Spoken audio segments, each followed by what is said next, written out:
Welcome back friends. मी vagabond Mac. अद्भुत, अद्वितीय, अपरिचित रहस्यमय ठिकाणं आणि मंदिरांच्या सुंदरतेवर मी व्हिडिओ बनवत असतो. मित्रांनो, नाशिक म्हटलं की आपल्याला आठवतो तो काळाराम मंदिर.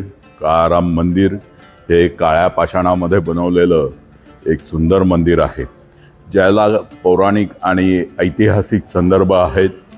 थेट बाबासाहेब आंबेडकरांपासून ते आजकाल नरेंद्र मोदी यांच्यापर्यंत सगळ्या विभूतींनी ह्या मंदिराला भेट दिलेली आहे, इथला आशीर्वाद प्राप्त केलेले आहेत. पण फार कमी लोकांना माहिती आहे, विशेषतः नाशिकच्या बाहेरचे जे भाविक आहेत त्यांना फार कमी लोकांना माहिती आहे की नाशिकला जसं काळाराम मंदिर आहे तसंच गोराराम किंवा गोरेराम मंदिरसुद्धा आहे. आणि त्यातल्याच एका मंदिरामध्ये, गोराराम मंदिरामध्ये आपण आलेलो आहे. ही पण नाशिकची विशेषता आहे की नाशिकमध्ये एक सोडून 2 गोराराम मंदिर आहे. त्यापैकी एका मंदिरामध्ये आज आपण आलेलो आहे आणि ह्या मंदिराची काय विशेषता आहे आणि इथली काय महत्त्व आहे ते आज आपण जाणून घेणार आहोत. तर चला व्हिडिओला सुरुवात करूया. निळकंठेश्वर महादेव मंदिराच्या शेजारी हे गोरेराम असं प्राचीन मंदिर आहे. साधारणतः 4 मजली एवढी उंची असलेल्या ह्या मंदिराला 40 पायऱ्या आहेत. 40 पायऱ्या चढून वरती गेल्यानंतर आपल्याला प्राचीन गोरेराम मंदिराचं दर्शन होतं.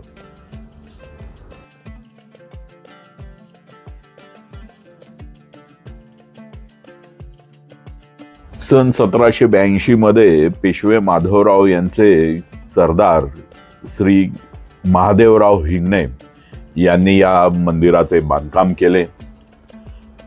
पुढे गोदावरीच्या महापुरामध्ये या मंदिराचं बरंच पडझड झाली आणि हे मंदिर पद्मनाभी गुरुजी यांच्याकडे हस्तांतरित करण्यात आले. त्यांचेच वंशज आज या मंदिराचं व्यवस्थापन बघतात. एक श्लोकी रामायण हे पण ह्या मंदिरामध्ये असलेली एक दुर्मिळ अशी गोष्ट आहे.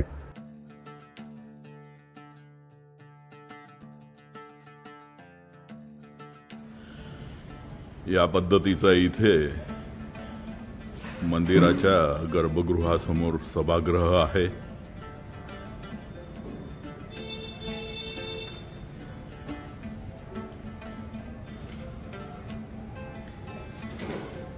मंदिर जुन्या काळचं लाकडामध्ये बनवलेलं आहे.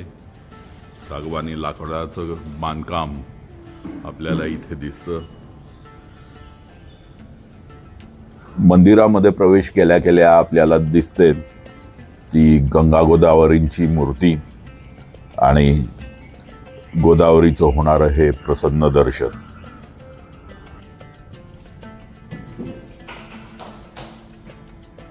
आतमध्ये दिसते ती गोरेरामांची मूर्ती.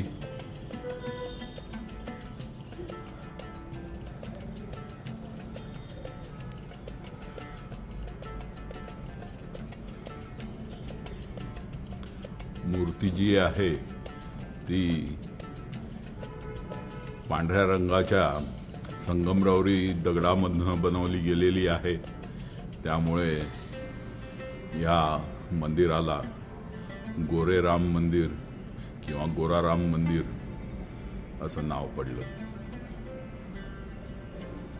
या मंदिराची आणखीन एक विशेषता म्हणजे या मंदिरामध्ये प्रभू श्रीराम, लक्ष्मण, सीतामाता यांच्याच बरोबर भरत आणि शत्रुघ्न यांच्याही मूर्ती आपल्याला बघायला मिळतात. त्यामुळे ह्या मंदिराला पंचायतन असेही नाव पडलेले आहे। ही एक दुर्मिळ घटना आहे।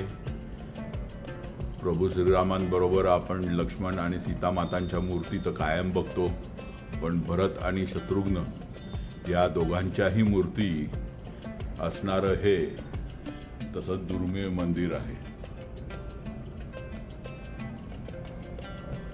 मंदिराच्या एका साईडला इथे शंकर आणि पार्वती यांची मंदिरं आहेत आणि त्यांच्या समोर असलेले शंकराचं वाहन असलेला नंदी,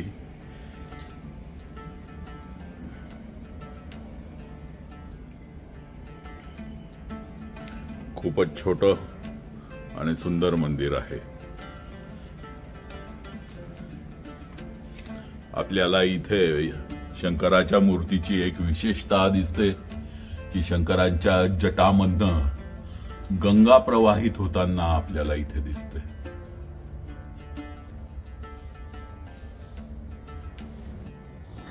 गंगा गोदावरींच्या मूर्तीच्याच पाठीमागे इथे एक कारंजा होता, जो सध्या आता बंद आहे। मुस्लिम आक्रमकांच्या पासून संरक्षणासाठी, मूर्ती लपवण्यासाठी इथे काही भुयार सदृश्य अशी व्यवस्था होती।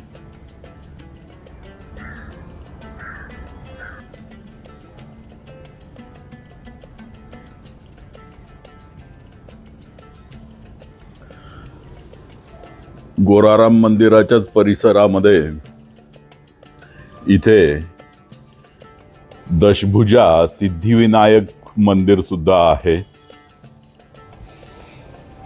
याचा जीर्णोद्धार 2002 साली जरी झाला असला तरी बरंच प्राचीन असं मंदिर आहे।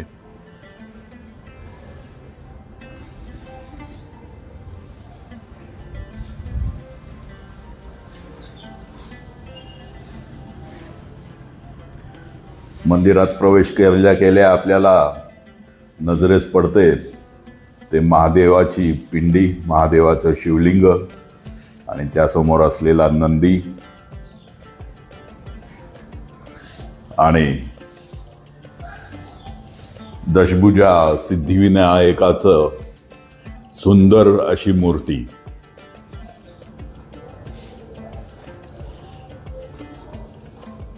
दशभुजा गणपती ही एक विशेषता असते। फार कमी गणपतीच्या मूर्तींपैकी ही एक मूर्ती आहे, त्यामुळे दुर्मिळ अशीच समजली जाते। दशभुजा गणपती बरोबरच आपल्याला इथे बजरंगबली हनुमान पण दिसतात, दर्शन देतात आणि ह्या साईडला श्री गुरुदत्तांची एक सुंदर मूर्ती आहे।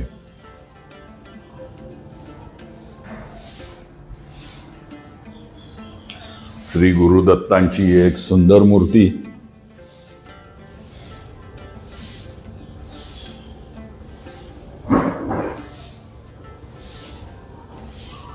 गजाननांचं वाहन असलेला मूषक उंदीर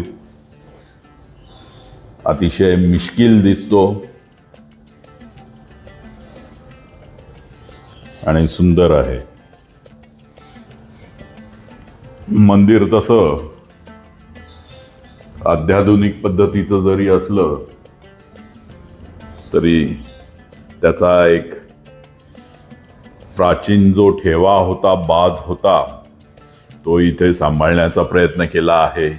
नक्षीकाम जुन्या पद्धतीचं केलं असलं तरी त्याच्यासाठी वापरलेलं मटेरियल हे आधुनिक पद्धतीचं आहे।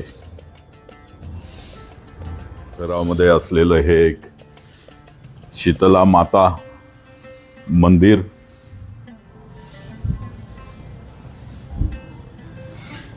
देवी कांजिण्या यासारख्या रोगामध्ये शीतला माता या देवीचं दर्शन घेतलं जातं।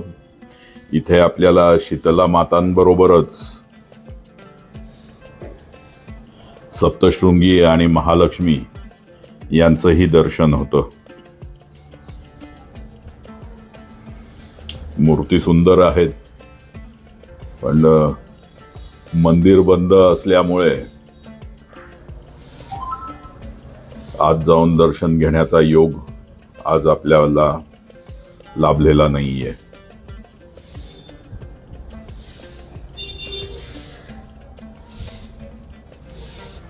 प्रभू श्रीरामांच्या मंदिरामध्ये रामभक्त हनुमान हे असतातच। इथे आपल्याला हनुमानांची एक सुंदर मूर्ती बघायला मिळते।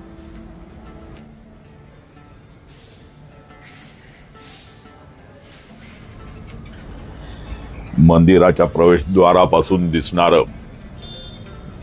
गोदामाईचं हे विहंगम दृश्य। तर मित्रांनो, हा व्हिडिओ तुम्हाला कसा वाटला?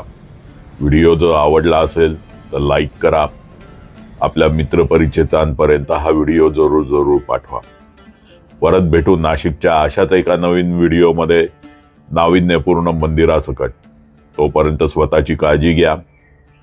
Take care and good bye.